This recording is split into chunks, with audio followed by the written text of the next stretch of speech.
Julie ajuste sa robe noire simple devant le miroir de leur petit appartement. Ce soir, elle rencontre enfin la famille de Victor pour célébrer leurs fiançailles. Après 6 ans comme auxiliaire vétérinaire dans la clinique du quartier, elle espère que sa belle-mère Marguerite cessera enfin de la traiter avec cette politesse glaciale qui cache mal son mépris. Victor sort de la douche, encore humide, l'air tendu. Maman a réservé au bistrot du centre. C'est un endroit chic alors. Il hésite, évitant son regard dans le miroir. Alors quoi? Rien, tu es très bien. Mais Julie perçoit cette gêne qu'elle connaît trop bien. Victor a honte d'elle, même s'il ne l'avouerait jamais. Le restaurant bourdonne de conversations feutrées quand ils arrivent. Marguerite les attend déjà, impeccable dans son tailleur beige, ses cheveux gris parfaitement coiffés. Ancienne secrétaire de direction, elle a toujours cultivé cette élégance factice qui lui donne l'impression d'appartenir à un monde supérieur. « Bonsoir Marguerite », dit Julie en souriant. « Bonsoir ma chère ». Le terme sonne faux, presque moqueur. Julie s'approche du comptoir où un serveur consulte son carnet de réservation. « Bonsoir, nous avons une table au nom de Marguerite Dubois. » Le jeune homme parcourt sa liste, fronce les sourcils, recommence. Julie sent son estomac se nouer. « Je suis désolée, mais je ne trouve aucune réservation à ce nom. » Un silence pesant s'installe. Les conversations alentour semblent soudain plus fortes, tous les regards convergent vers eux. Julie sent ses joues s'empourprer. Marguerite affiche alors un sourire compatissant, presque maternel.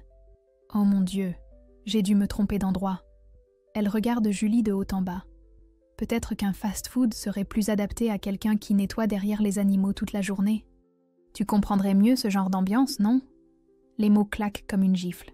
Julie reste figée, sentant tous les clients du restaurant observer la scène. Une dame âgée chuchote à son mari. Un couple échange des regards gênés. L'humiliation la submerge, mais une colère sourde commence à gronder en elle. Victor baisse la tête, incapable de défendre sa fiancée. Ce silence complice blesse Julie plus que les mots de Marguerite. « Excusez-moi », dit Julie d'une voix tremblante mais déterminée. « Pourrais-je parler au gérant ?» Le serveur disparaît vers les cuisines. Quelques minutes plus tard, un homme élégant d'une 50aine d'années s'approche. Il observe Julie attentivement et son visage s'illumine soudain. « Julie Moreau ? Mon Dieu, c'est bien vous. Monsieur Dubois ? Exactement, votre ancien professeur de français au lycée. » Il se tourne vers Marguerite avec un sourire professionnel. « Madame, il y a effectivement eu un problème avec votre réservation. » Marguerite pâlit légèrement. « Vous êtes venue hier annuler la réservation au nom de Julie en expliquant que cette personne ne viendrait finalement pas et qu'il fallait prévoir seulement pour 2 couverts au nom de Famille Dubois-Marguerite. » Le silence devient assourdissant. Julie comprend tout. Marguerite a volontairement orchestré cette humiliation publique. Victor la regarde, bouche bée, réalisant enfin la manipulation de sa mère. « Je me souviens parfaitement de vous, Julie, » continue Monsieur Dubois. « Une de mes meilleures élèves, celle qui rêvait de faire du commerce mais qui a dû abandonner ses études par manque de moyens. Venez, j'ai une excellente table qui vient de se libérer. » Marguerite reste pétrifiée, ses joues maintenant cramoisies. Ses petits airs supérieurs s'effondrent face à cette révélation publique. Victor fixe sa mère, incrédule. « Maman, qu'est-ce que tu as fait ?» Mais Julie n'attend pas la réponse. Cette humiliation calculée vient de lui ouvrir les yeux sur sa vraie situation. Elle mérite mieux qu'un homme qui ne la défend pas et une belle famille qui la méprise. Une détermination nouvelle naît en elle. Ce soir marque la fin de sa naïveté et peut-être le début de sa vraie vie. Le trajet de retour se déroule dans un silence pesant. Victor conduit, les mains crispées sur le volant, tandis que Julie fixe les lumières de la ville qui défile. Les mots de Monsieur Dubois résonnent dans sa tête. Celle qui rêvait de faire du commerce, mais qui a dû abandonner ses études par manque de moyens. Arrivé à l'appartement, Victor s'effondre sur le canapé, la tête dans les mains. « Je ne savais pas, Julie. Je te jure que je ne savais pas ce qu'elle avait fait. » Julie enlève ses chaussures, observant cet homme qu'elle pensait épouser. Sa voix tremble légèrement quand elle répond « Mais tu n'as rien dit quand elle m'a humiliée. Pas un mot pour me défendre. J'étais sous le choc. Tu étais gênée. Il y a une différence. » Ces mots tombent comme un coup près.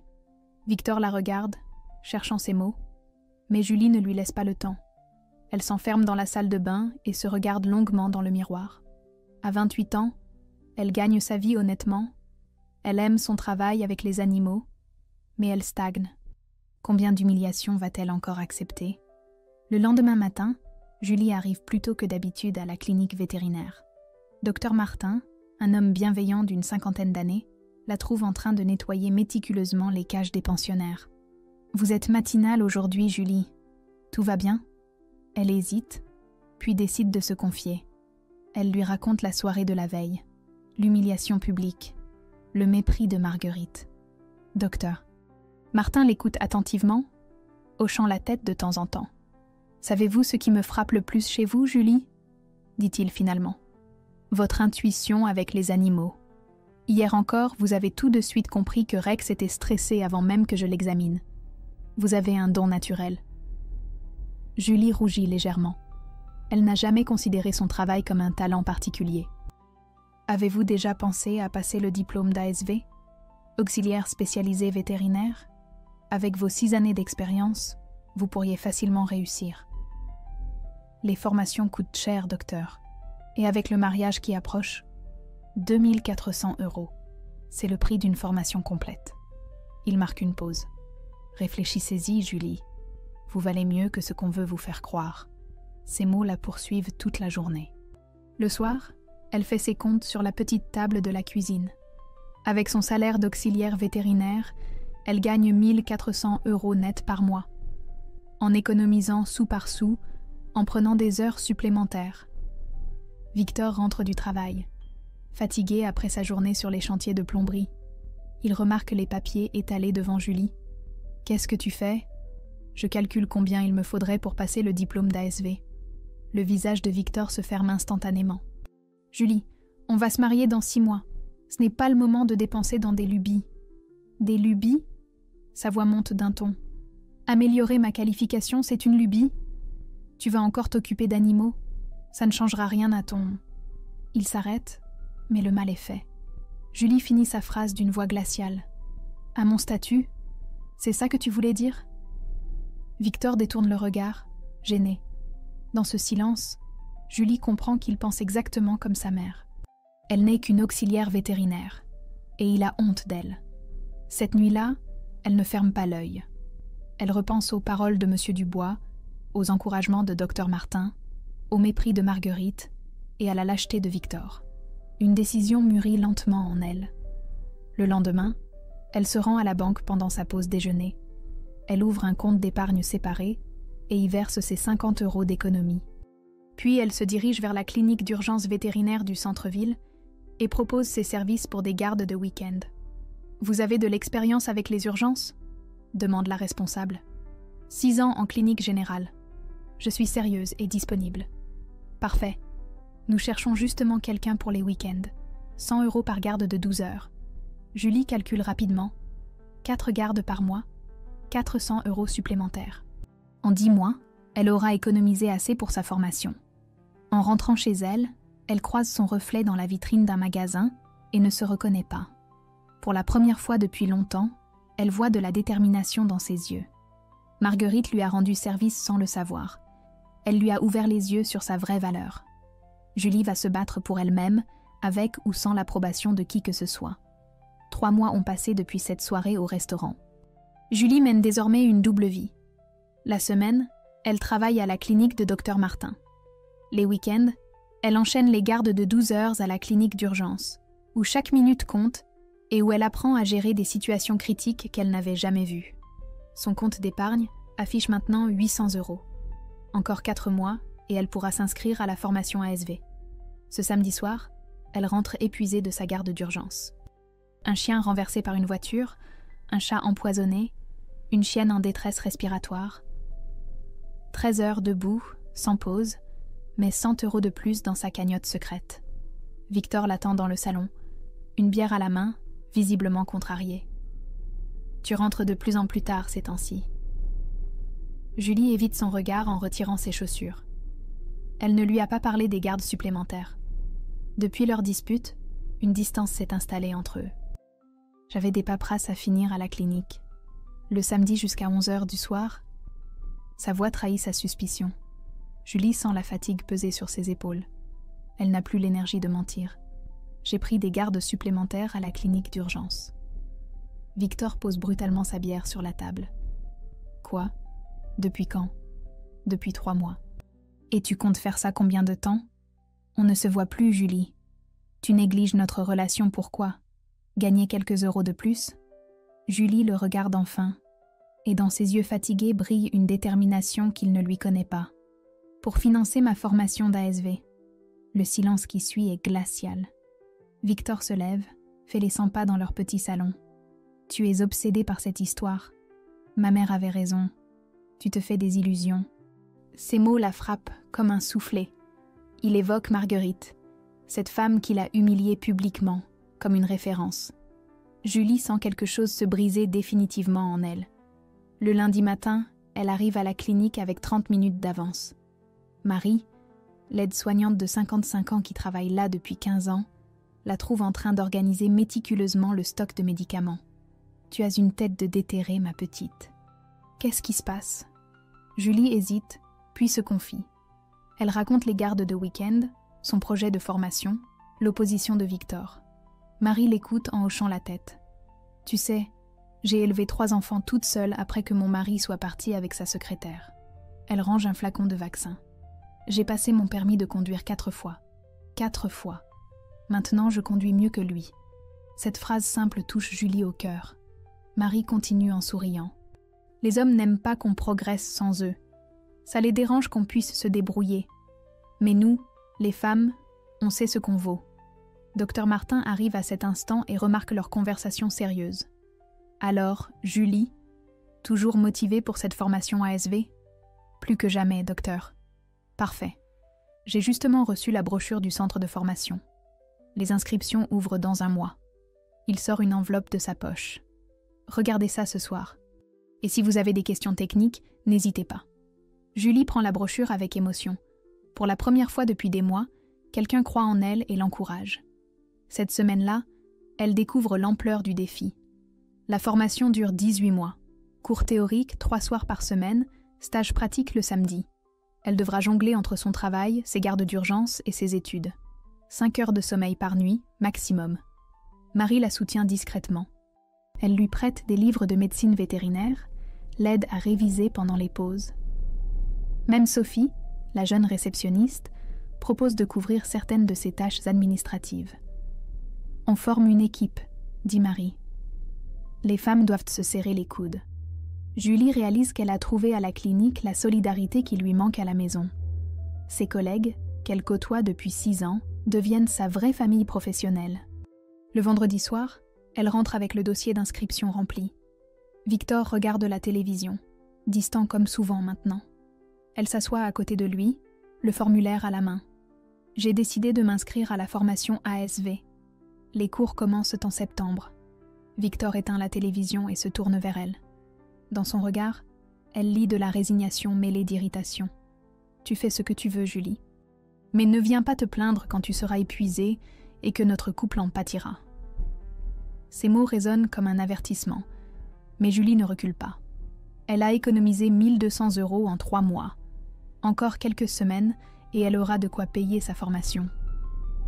Pour la première fois de sa vie, elle investit sur elle-même. Et peu importe ce que les autres en pensent. 18 mois se sont écoulés dans un tourbillon épuisant. Julie a tenu le rythme infernal. Clinique le jour, formation le soir, garde d'urgence le week-end. Son corps proteste, ses cernes se creusent, mais sa détermination reste intacte. Aujourd'hui, elle passe l'examen final d'ASV. Dans la salle d'examen, ses mains tremblent légèrement en ouvrant le livret. Question après question, elle puise dans ses connaissances accumulées. Anatomie vétérinaire, pharmacologie, gestion de clinique. Certaines réponses lui échappent. La fatigue embrouille sa concentration. 3 semaines plus tard, la lettre arrive. Julie la décachette avec des gestes fébriles, sous le regard anxieux de Marie qui l'a accompagnée jusqu'à la boîte aux lettres de la clinique. Nous avons le regret de vous informer. Les mots se brouillent devant ses yeux. Échec. 3 points. 3 petits points qui anéantissent 18 mois d'efforts et d'économie. Julie s'effondre sur la chaise du bureau. la lettre tremblant entre ses mains. Marie lui prend l'épaule. « Ma petite, j'ai tout raté, Marie, tout. Mes économies, mon temps, mon énergie. Les larmes qu'elle retenait depuis des mois jaillissent enfin. Toute cette pression accumulée explose d'un coup. Docteur Martin, alerté par les sanglots, sort de son cabinet. « Julie, que se passe-t-il » Marie lui tend la lettre sans un mot. Le vétérinaire la lit, soupire, puis s'agenouille devant Julie. « Écoutez-moi bien, j'ai raté mon concours de vétérinaire 2 fois. 2 fois. » Sa voix se fait paternelle. « La première fois, j'étais sûre que ma vie était fichue. Regardez-moi aujourd'hui. » Julie relève la tête, les yeux rougis. « Vous étiez plus jeune ? Vous aviez vos parents pour vous soutenir ? J'avais surtout la même peur que vous, celle d'échouer. Mais l'échec, Julie, ce n'est pas un point final. C'est une virgule. » Ces mots résonnent étrangement. Julie rentre chez elle, vidée émotionnellement. Victor l'attend, un sourire satisfait aux lèvres. Il a déjà lu le courrier, ouvert sans son autorisation. « Alors, comment ça s'est passé ton fameux examen ?» Sa fausse sollicitude la révulse. Julie le regarde droit dans les yeux. « J'ai échoué. » Ah, il ne peut masquer sa satisfaction. On t'avait dit que c'était au-dessus de tes moyens. Maintenant, tu vas pouvoir te concentrer sur des choses plus importantes, comme notre mariage. Julie sent une rage froide monter en elle. Cet homme qu'elle pensait épouser se réjouit de son échec. Pire, il l'avait prédit, espéré même. Maman avait raison dès le début. Tu te fais des illusions sur tes capacités. Cette phrase de trop brise quelque chose de définitif en Julie. Elle se dirige vers leur chambre et sort une valise du placard. « Qu'est-ce que tu fais ? » « Je pars chez ma sœur quelques jours.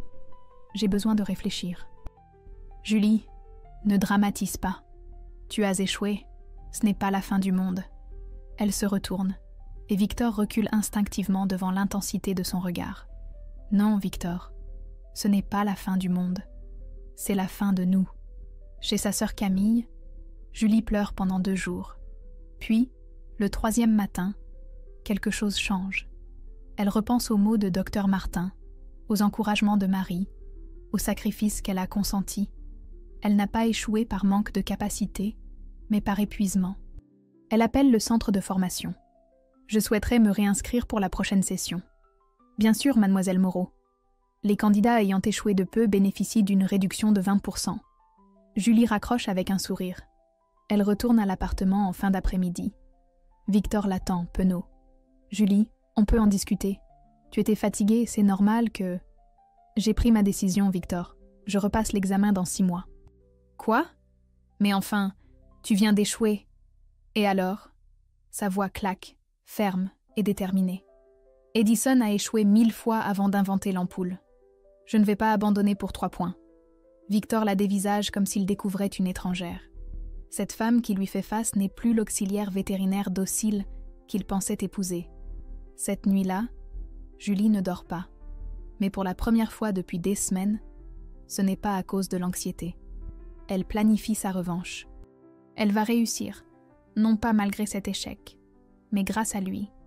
Il lui a appris ce qui lui manquait, la confiance absolue en ses capacités. L'échec vient de faire naître une Julie nouvelle, plus forte et plus déterminée que jamais. 6 mois ont passé comme un éclair. Cette fois, Julie a changé sa stratégie.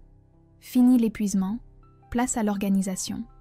Elle a réduit ses gardes d'urgence à 2 par mois, dort 7 heures par nuit et révise de manière méthodique. Marie l'interroge chaque matin sur ses cours. Docteur Martin lui confie des tâches plus complexes pour parfaire sa pratique. Ce matin de mai, Julie sort de la salle d'examen avec un sentiment différent. Ses réponses sont fusées naturellement. Sa concentration était parfaite. Elle a même terminé 20 minutes avant la fin. Victor l'attend devant le centre de formation, adossé à sa camionnette de plomberie. Il a pris sa matinée pour l'accompagner, geste rare ces derniers mois. Alors, comment ça s'est passé ? Bien, très bien même. Julie affiche un sourire confiant. Les résultats tombent dans 15 jours. Le trajet de retour se déroule dans un silence tendu. Victor semble nerveux, tripotant le volant. Julie devine qu'il espère secrètement un second échec pour valider définitivement ses préjugés. 2 semaines plus tard, Marie fait irruption dans la clinique en brandissant une enveloppe. Julie, le facteur vient de passer. Docteur. Martin suspend sa consultation. Sophie abandonne sa réception. Tous se rassemblent autour de Julie qui tremble en décachetant la lettre. Elle parcourt les premières lignes et son visage s'illumine progressivement. Nous avons l'honneur de vous informer de votre réussite à l'examen d'auxiliaire spécialisé vétérinaire, avec la mention « Très bien », major de votre promotion. Marie pousse un cri de joie et serre Julie dans ses bras. Docteur Martin applaudit, un sourire fier illuminant son visage. Sophie danse littéralement de bonheur. « Major !» s'exclame Marie. « Tu entends ça ? Major !» Julie n'arrive pas à réaliser. Après tant d'efforts, tant de doutes, elle a non seulement réussi, mais excellé. Docteur Martin s'approche d'elle. « Félicitations, Julie. Je savais que vous en étiez capable. Et avec ce diplôme, je peux vous proposer une augmentation de 300 € par mois. » 300 €? Julie calcule rapidement. 1700 € net au lieu de 1400. Une progression significative qui change tout. Le soir, elle rentre chez elle avec son diplôme sous le bras et une bouteille de champagne offerte par l'équipe de la clinique. Victor regarde la télévision, à peine intéressé par son retour. « J'ai réussi, Victor, major de ma promotion. » Il se tourne lentement vers elle, étudie le diplôme qu'elle lui tend. Son expression reste neutre, presque froide. « Ah, félicitations !» Le ton manque cruellement d'enthousiasme. Julie attend autre chose. Un élan, une fierté partagée. Mais Victor retourne à son émission comme si de rien n'était. « C'est tout ?» Sa voix tremble légèrement. 2 ans d'efforts, major de ma promotion, et tu dis juste « Ah, qu'est-ce que tu veux que je dise de plus ?»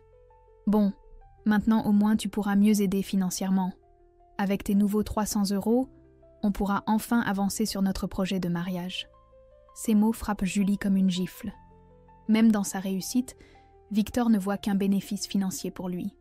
Aucune fierté pour elle, aucune reconnaissance de ses sacrifices. Tu ne comprends pas, Victor. Ce diplôme, c'est la preuve que je peux évoluer, que tu peux quoi? Tu restes une auxiliaire vétérinaire, juste avec un papier de plus.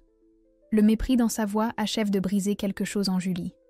Elle réalise soudain qu'elle espérait encore secrètement son approbation, sa fierté. Mais Victor ne changera jamais. Pour lui, elle restera toujours celle qui nettoie derrière les animaux. Tu sais quoi, Victor? Tu as raison sur un point.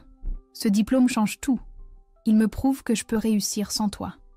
Elle se dirige vers leur chambre et ressort la même valise que 6 mois plus tôt. Cette fois, elle la remplit méthodiquement. « Julie, qu'est-ce que tu fais? Ne dramatise pas. » « Je ne dramatise pas. Je prends une décision que j'aurais dû prendre il y a longtemps. » Victor se lève, paniqué. Il réalise que cette fois, elle ne reviendra pas. « Attends, on peut en parler? Tu es la femme de ma vie. » Julie s'arrête sur le seuil et se retourne. Dans ses yeux, Victor lit une détermination implacable. « Si j'étais vraiment la femme de ta vie, tu aurais été fière de moi aujourd'hui. Tu aurais célébré ma réussite au lieu de la minimiser. » Elle ajuste la bandoulière de son sac. « Je mérite un partenaire qui croit en moi. Pas quelqu'un qui espère mes échecs pour se sentir supérieur. » Victor reste figé, bouche bée, tandis que Julie ferme la porte derrière elle. Pour la première fois de sa vie, elle choisit sa dignité plutôt que la facilité. Elle va construire sa nouvelle vie sur ses propres bases, avec sa qualification fraîchement acquise et sa confiance retrouvée. L'auxiliaire vétérinaire soumise vient de mourir. L'ASV diplômé prend les rênes. Julie s'installe dans un studio de 30 mètres carrés près de la clinique. Minuscule, mais c'est le sien. Pour la première fois à 30 ans, elle vit seule et libre. Les premiers jours sont étranges.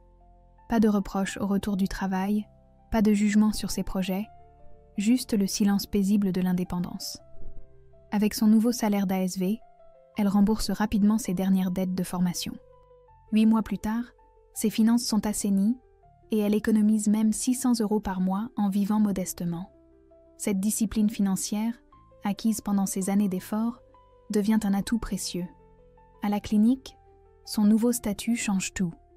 Dr Martin lui confie désormais des responsabilités qu'elle n'avait jamais imaginées. Gestion des stocks, formation des stagiaires, assistance chirurgicale complexe. Julie découvre qu'elle a un talent naturel pour l'organisation et le leadership. Un matin de printemps, Dr Martin l'appelle dans son bureau. Sur sa table, des plans architecturaux s'étalent. « Julie, j'ai un projet qui pourrait vous intéresser. Je vais ouvrir une seconde clinique dans le quartier Saint-Louis. Plus moderne, plus spacieuse. » Il lève les yeux vers elle, un sourire malicieux aux lèvres. « J'aimerais que vous dirigiez cette nouvelle clinique. » Responsable complète, équipe de 4 personnes, gestion administrative, planification des soins. Julie reste bouche bée. Gérer une clinique entière, elle qui, il y a 2 ans, était une simple auxiliaire sans qualification. Mais docteur, je n'ai jamais... Vous n'avez jamais dirigé une équipe? Détrompez-vous. Depuis 6 mois, Marie, Sophie et les stagiaires se tournent naturellement vers vous pour les décisions. Vous avez l'autorité naturelle et les compétences techniques. Julie réfléchit. C'est un défi énorme, mais après tout ce qu'elle a traversé, elle se sent capable de relever n'importe quel défi. Quel serait le salaire? 2100 € net, plus intéressement sur les résultats. 400 € d'augmentation supplémentaire. Julie n'en revient pas de cette progression fulgurante. En 2 ans, elle sera passée de 1400 à 2100 €. J'accepte, docteur. Quand commence-t-on? 3 mois plus tard, Julie inaugure la clinique Saint-Louis. L'équipe qu'elle a recrutée la respecte immédiatement. Sa bienveillance naturelle, combinée à sa rigueur professionnelle, crée une atmosphère de travail exceptionnelle. Les résultats suivent. En 6 mois, la nouvelle clinique affiche un carnet de rendez-vous complet et une réputation excellente dans le quartier.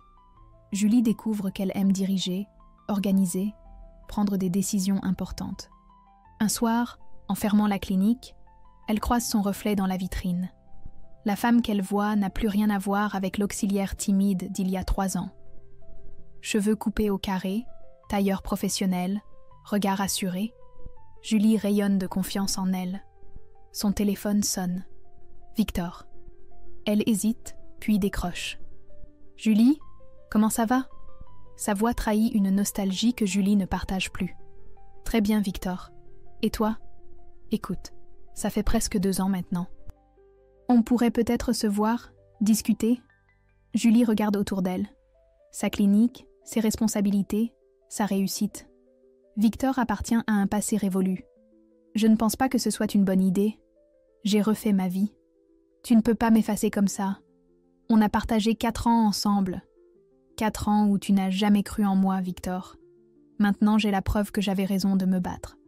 Un silence s'installe. Victor réalise qu'il a perdu définitivement la femme qu'il tenait pour acquise. Marguerite me demande souvent de tes nouvelles.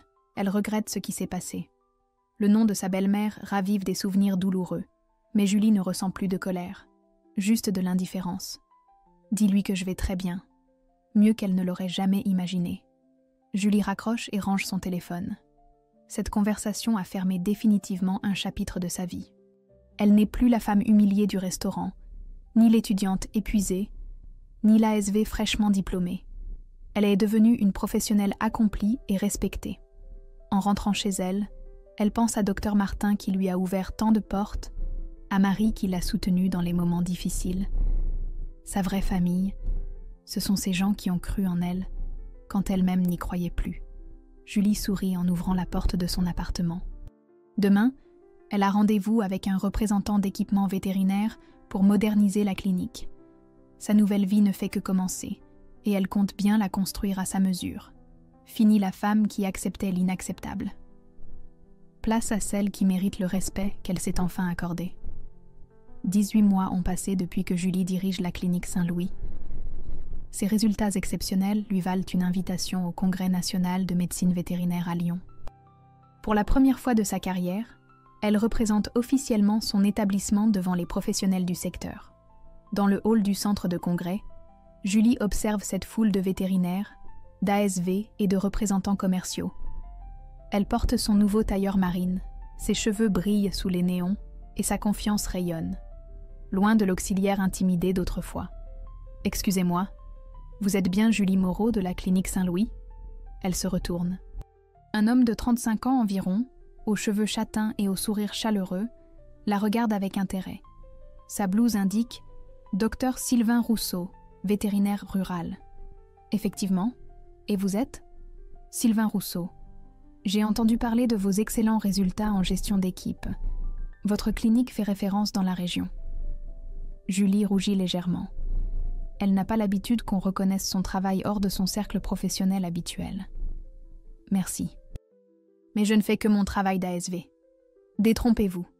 Peu d'ASV maîtrisent comme vous la gestion administrative ET technique. Sylvain consulte sa montre. Accepteriez-vous de prendre un café ? J'aimerais vous parler d'un projet. Au café du Congrès, Sylvain expose sa situation. Vétérinaire rural installé depuis 5 ans, il suit une clientèle d'éleveurs et de propriétaires de chevaux dans un rayon de 50 km. Sa spécialité ? Les soins vétérinaires à domicile, directement dans les fermes et écuries. Le problème, c'est que je croule sous les demandes. Les éleveurs préfèrent qu'on vienne chez eux plutôt que de transporter leurs animaux. Mais seul, je ne peux pas suivre.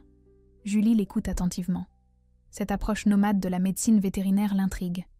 Elle n'avait jamais envisagé ce secteur d'activité. Que cherchez-vous exactement ? Une ASV expérimentée pour devenir mon associé. Quelqu'un qui connaît la gestion, qui sait traiter avec les clients et qui a envie de créer quelque chose de nouveau. Associé ? Julie n'avait jamais imaginé devenir entrepreneur. Mais l'idée l'électrise subitement. Après avoir gravi tous les échelons salariés, pourquoi ne pas franchir le cap de l'indépendance ? Quel type d'investissement cela représenterait ? 15 000 € pour l'équipement mobile, matériel vétérinaire spécialisé, véhicules aménagés, stock de médicaments. Sylvain sort des documents de sa mallette. En échange, vous devenez copropriétaire à 50% de l'entreprise. Julie calcule rapidement. Avec ses économies strictes des 2 dernières années, elle a accumulé exactement cette somme. Comme si le destin lui offrait cette opportunité au moment parfait. Et niveau clientèle ? J'ai déjà 25 éleveurs fidèles qui attendent notre développement. Le marché rural manque cruellement de vétérinaires disponibles. Nous pourrions facilement doubler la clientèle en 1 an. L'enthousiasme de Sylvain est communicatif. Julie imagine cette nouvelle vie. Parcourir la campagne, soigner des animaux de ferme, construire sa propre entreprise. Un défi à la hauteur de ses ambitions. Je dois réfléchir. C'est un changement radical. Bien sûr. Mais permettez-moi de vous dire que votre profil correspond exactement à ce que je cherche. Une ASV qui a prouvé ses capacités de gestion, qui n'a pas peur des responsabilités et qui connaît la vraie valeur du travail. Ces mots touchent Julie au cœur. Sylvain voit en elle une partenaire potentielle, une égale. Pas une employée à diriger, mais une associée à respecter. Le soir, dans sa chambre d'hôtel, Julie épluche les documents que Sylvain lui a laissés. Business plan, prévision financière, liste des équipements nécessaires. Tout semble sérieux et réfléchi. Plus qu'une opportunité professionnelle, c'est une chance de devenir totalement indépendante. Elle appelle Dr Martin pour lui exposer la situation. « Julie, vous avez transformé ma clinique en référence du quartier. Si vous pensez que cette association peut vous épanouir, lancez-vous. Vous avez toutes les qualités pour réussir. » Ces encouragements finissent de la convaincre. À 32 ans, après avoir surmonté l'humiliation, l'échec, la rupture et la reconstruction, Julie s'apprête à franchir une nouvelle étape décisive. Elle compose le numéro de Sylvain. C'est d'accord. Je suis partante pour l'aventure. Sa voix tremble légèrement d'émotion et d'excitation. Pour la première fois de sa vie, elle ne sera plus salariée mais patronne. Co-dirigeante de sa propre entreprise, maîtresse de son destin professionnel. L'auxiliaire vétérinaire est devenu entrepreneur. Et cette transformation ne fait que commencer. 1 an s'est écoulé depuis le lancement de VT Service Domicile. Julie découvre que l'entrepreneuriat ressemble peu au rêve doré qu'elle s'était imaginé. À 6 heures du matin, elle charge déjà le véhicule équipé avec Sylvain. Destination, la ferme du Bois, où une vache présente des complications lors du vélage. Le travail est physiquement éprouvant. Bottes dans la boue, mains gelées en hiver, sueur sous le soleil d'été. Julie assiste Sylvain dans des interventions parfois spectaculaires, césarienne sur des juments, soins d'urgence sur des taureaux de 500 kilos, loin du confort climatisé de la clinique Saint-Louis. Financièrement, la première année est rude. Leur chiffre d'affaires plafonne à 3 000 € par mois pour 2 associés. Après les charges et remboursements d'équipement, Julie gagne 1 400 € net. Moins qu'à ses débuts d'auxiliaire. Elle a quitté un poste de gestionnaire à 2100 € pour cette aventure incertaine. Certains soirs, en rentrant épuisée dans son studio, Julie doute, surtout quand elle croise d'anciens collègues qui s'étonnent de sa régression professionnelle. Marie, lors d'un café, ne cache pas ses inquiétudes. « Ma petite, tu avais une situation stable. Pourquoi tout risquer ? Parce que je construis quelque chose à moi, Marie. Plus personne ne peut me retirer ce que je bâtis. Mais la réalité du terrain est implacable. 3 clients annulent leur contrat, préférant un cabinet concurrent moins cher. Un éleveur refuse de payer une facture de 1200 €, prétextant que ses vaches ne vont pas mieux. Julie découvre que certains agriculteurs considèrent les vétérinaires comme des voleurs de poules. Le point de rupture arrive un dimanche de décembre. Appelés d'urgence pour un cheval en colique, Julie et Sylvain roulent sous la pluie vers une écurie isolée. 3 heures d'intervention intensive sauvent l'animal, mais le propriétaire marchande le prix, arguant que c'est juste un coup de froid. Sur le chemin du retour, Julie craque nerveusement. On se tue à la tâche pour gagner moins qu'en salariat. Parfois, je me demande si Victor n'avait pas raison. Peut-être que je me suis fait des illusions sur mes capacités. Sylvain gare le véhicule et se tourne vers elle. Dans l'obscurité, ses yeux brillent d'une détermination tranquille. « Julie, regardez ce qu'on a accompli en 1 an. 28 clients fidèles, une réputation solide, 0 accident. Vous savez combien d'entreprises survivent à leur première année ? 1 sur 2. Nous, on tient bon. Sa voix se fait plus douce. Et puis, vous n'êtes plus la même femme qu'il y a 5 ans, celle qui acceptait qu'on l'humilie au restaurant. Vous dirigez maintenant une entreprise. Vous prenez des décisions importantes chaque jour. Victor n'a jamais cru en vous. Moi, je vois votre valeur chaque matin. » Ces mots réchauffent Julie plus que le chauffage de la camionnette. Sylvain a raison, elle a changé. Même dans les difficultés, elle garde la tête haute, affronte les problèmes au lieu de les subir. Le déclic arrive 2 mois plus tard. Monsieur Bertrand, éleveur de chevaux de course, recommande leur service à 3 de ses collègues après qu'ils aient sauvé son poulain de compétition. En 1 semaine, VT Service Domicile gagne 3 nouveaux clients prestigieux. Le bouche à oreille, c'est notre meilleure publicité, constate Sylvain en consultant leur planning désormais complet. Julie sourit en découvrant leur nouvelle prévision financière. À partir du mois prochain, elle touchera 1 800 € net. Pas encore le niveau d'avant, mais la progression est là, basée sur leur mérite. Plus important encore, elle réalise qu'elle aime cette vie. L'air libre, la variété des cas, l'indépendance totale. Et surtout, cette complicité professionnelle avec Sylvain qui, peu à peu, dépasse le cadre strictement professionnel. Un soir, après une journée particulièrement réussie, ils s'arrêtent dans une auberge de campagne pour dîner. L'ambiance est détendue, complice. Vous savez, Julie, j'ai travaillé avec plusieurs vétérinaires avant vous. Jamais je n'avais trouvé une partenaire aussi complémentaire. Le mot partenaire résonne étrangement. Julie croise le regard de Sylvain et y lit quelque chose qui va au-delà de l'estime professionnelle. Pour la première fois depuis sa rupture avec Victor, elle envisage qu'un homme puisse la voir comme son égale, l'admirer pour ce qu'elle est devenue plutôt que de la rabaisser. Cette perspective l'émeut et l'effraie à la fois. Mais elle n'est plus la femme qui doute d'elle-même. Elle a appris à mériter le respect, et peut-être, un jour, l'amour véritable. 4 ans ont passé depuis l'humiliation au restaurant. Julie observe le paysage rural qui défile par la fenêtre de leur nouveau véhicule équipé, le 3e de la flotte de VT Service Domicile.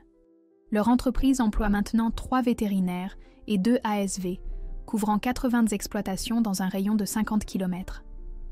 Ce matin, ils inaugurent leur centre vétérinaire mixte dans un local acheté à crédit. Un rêve devenu réalité, pouvoir traiter à la fois les animaux de compagnie et les animaux de ferme sous un même toit moderne. Julie, désormais co-gérante d'une entreprise florissante, gagne 2 800 € net par mois. Mais plus que l'argent, c'est sa transformation personnelle qui l'émeut. Elle dirige une équipe de 8 personnes avec une autorité naturelle née de sa compétence. Sa relation avec Sylvain a évolué vers un amour profond, basé sur le respect mutuel et l'admiration partagée. L'inauguration bat son plein quand Marie apparaît, souriante et fière. « Julie, regarde-toi, tu rayonnes. » Elle s'embrasse chaleureusement. Marie, Maintenant retraitée, suit avec émotion le parcours de celle qu'elle considère comme sa fille spirituelle. Dr Martin aussi voulait venir, mais il est en consultation. Il m'a chargé de te dire qu'il est fier de toi. Ces mots touchent Julie au cœur. Sans ces deux personnes, jamais elle n'aurait trouvé la force de se battre. Soudain, près de l'entrée, une silhouette familière attire son attention. Une femme âgée, élégamment vêtue mais visiblement gênée, observe la scène de loin. Marguerite. Julie s'approche calmement, son cœur battant légèrement plus vite. Sa belle-mère a vieilli, ses cheveux sont maintenant entièrement blancs. Son port altier s'est voûté. « Bonjour Marguerite ». La femme sursaute, rougit comme une enfant prise en faute. « Julie, Ma voisine m'avait parlé de votre centre. Je ne savais pas que c'était vous. » Son regard parcourt l'établissement moderne, l'équipe professionnelle, les clients qui font la queue. L'ampleur de la réussite de Julie la frappe visiblement. « Vous accompagnez votre voisine pour son chat ?»« Oui. Enfin... » Marguerite hésite, baisse les yeux. « En réalité, c'est mon chien. Roméo. Il est très âgé et... j'ai entendu dire que vous étiez excellente avec les animaux seniors. » Cette admission coûte visiblement à Marguerite. Demander de l'aide à celle qu'elle méprisait autrefois. Julie sourit avec une élégance qui surprend sa belle-mère. « Bien sûr. Amenez-le-moi.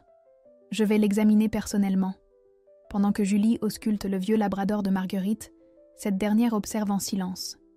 La professionnalisme de Julie, sa douceur avec l'animal, le respect que lui témoignent ses collègues. Tout cela contraste violemment avec l'image méprisante qu'elle s'était forgée. Il a une arthrose avancée, mais avec un traitement adapté, il peut encore vivre confortablement plusieurs mois. Julie rédige l'ordonnance. « Revenez dans 15 jours, nous ajusterons le dosage. » Marguerite prend la prescription, puis relève les yeux vers Julie. « Je dois vous présenter mes excuses. Pour ce soir au restaurant, et pour tout le reste. J'avais tort. Victor avait tort. » Sa voix tremble légèrement. « Vous valez infiniment mieux que ce que nous pensions. J'ai été aveuglée par des préjugés stupides. » Julie étudie cette femme qui l'a tant fait souffrir. Elle ne ressent plus de colère, juste une profonde sérénité. Ce qui compte, c'est maintenant, Marguerite. Roméo aura besoin de soins réguliers. Il sera entre de bonnes mains. Cette grandeur d'âme achève de bouleverser Marguerite. Elle sort de la clinique avec son chien, transformée par cette rencontre. Le soir, Julie et Sylvain ferment ensemble leur centre. Dans leur bureau contigu, les diplômes encadrés témoignent de leur parcours. ASV pour elle, vétérinaire pour lui, certificat de gestion d'entreprise pour tous les deux. « À quoi tu penses ?» demande Sylvain en la voyant songeuse. « À cette soirée au restaurant, il y a 4 ans. Si Marguerite ne m'avait pas humiliée ce soir-là, jamais je ne me serais battue pour changer ma vie. » Sylvain s'approche et lui prend la main. « Elle t'a rendu service sans le savoir. Mais le mérite te revient entièrement. C'est toi qui as choisi de transformer la blessure en force. » Julie sourit et regarde une dernière fois leur clinique avant d'éteindre les lumières. De l'auxiliaire vétérinaire méprisée à la codirigeante respectée, le chemin a été long et difficile. Mais chaque épreuve l'a rendue plus forte. En montant dans leur voiture, elle pense à Victor qu'elle a croisé la semaine dernière. Il travaille maintenant comme plombier indépendant, après la fermeture de l'entreprise familiale. Il l'a salué avec un respect nouveau, comprenant enfin ce qu'il avait perdu. Julie a appris que la meilleure des vengeances n'est pas de détruire ceux qui nous ont fait du mal, mais de devenir si accomplis qu'ils regrettent de ne pas avoir cru en nous. Elle a transformé chaque humiliation en motivation, chaque échec en apprentissage, chaque obstacle en tremplin. La petite auxiliaire qui acceptait l'inacceptable est devenue une femme qui mérite et obtient le respect. Et cette transformation, personne ne pourra jamais la lui retirer.